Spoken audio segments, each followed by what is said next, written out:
টাকার ঋণ একসময় পরিশোধ হয়ে যাবে, কিন্তু দুঃসময়ে যারা ফাঁসে থাকে তাদের ঋণ কখনো পরিশোধ হওয়ার মতো না। আমাকে কেউ খারাপ ভাবলে আমি কিছু মনে করি না, কারণ একজন মানুষ সবার প্রিয় হতে পারে না। আমি আমার বিবেক দিয়ে নিজের পথে চলি, যে আমাকে চিনবে সে ঠিকই চিনবে।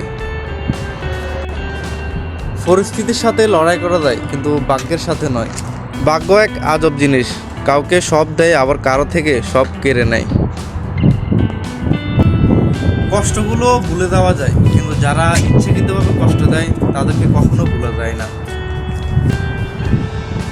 ঈদের মার্কেটের জন্য আগে কতই না কান্না করতাম, আর এখন অনেক টাকা ইনকাম করি, কিন্তু ঈদের মার্কেট করার জন্য ইচ্ছে করে না। ভাগ্য আমার বেলায় নিষ্ঠুর, প্রচণ্ড নিষ্ঠুর।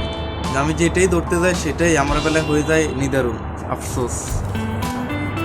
টাকা উপার্জন করো, গরিবের মতো চলো, বিনয় হও এবং মানুষের সাথে কম কথা বলো, দেখবে জীবন সুন্দর।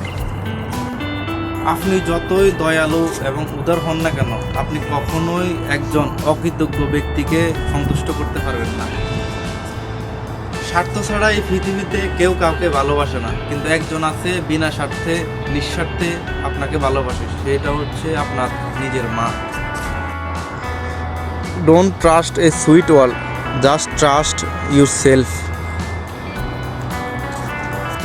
না বেশি দেখিনি, বেশি অবশ্যই ল্যাব করতে পারেন না। কোন দেশের ফ্যামিলি? কি লাইনে সমস্যা কথা হচ্ছে না। কাতার সানাইয়া 12 নম্বর স্ট্রিট। রাতের বেলা একটু হাঁটতে বাইরে হইলাম, তারপরে দেখেন এই যে লাইটগুলো জ্বলতেছে এবং সানাইয়া 12 নম্বর স্ট্রিটে ছোট একটা মসজিদ দেখতে। মার্কেট থেকে আসার পথে সানাইয়া 11 নম্বরের একটা রাস্তার কিছু দৃশ্য। এই যে রাস্তার পাশে একটা মসজিদ রয়েছে, রাস্তার পাশে দেখেন মানুষ হাঁটাচলা করার জন্য যে জায়গা, ওই জায়গার ভিতরে টাইলস করে রাখছে। সানাইয়া 11 নম্বর স্ট্রিটে এই রাস্তার ভিতরে সবগুলো গাড়ি পার্কিং করে রাখে, পার্কিংয়ের জায়গা এটা। এই গাড়িটি একমাত্র রাস্তায় কোনো সমস্যা হলে রাস্তার কাজে ব্যবহার করা হয়। ধরেন রাস্তা ভেঙে গেল, তাহলে এই গাড়িটি ব্যবহার করা হয়, তখন মেরামত করা হয় রাস্তাটা। এই জন্যই আলাদা। পরিবারের বেলায় টাকা আছে, নিজের বেলায় পকেট খালি। হ্যাঁ, এটাই প্রবাসী।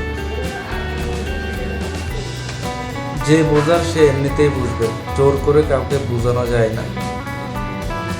কাতারের প্রবাসীরা এই ধরনের ক্যাম্পে থাকে। এটা হলো আমি যে জায়গায় থাকি ওইটার ক্যাম্প। আমি 2য় তলায় থাকি।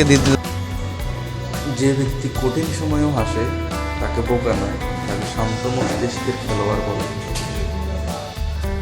সানাইয়া 12 লেফট সাইড এটা।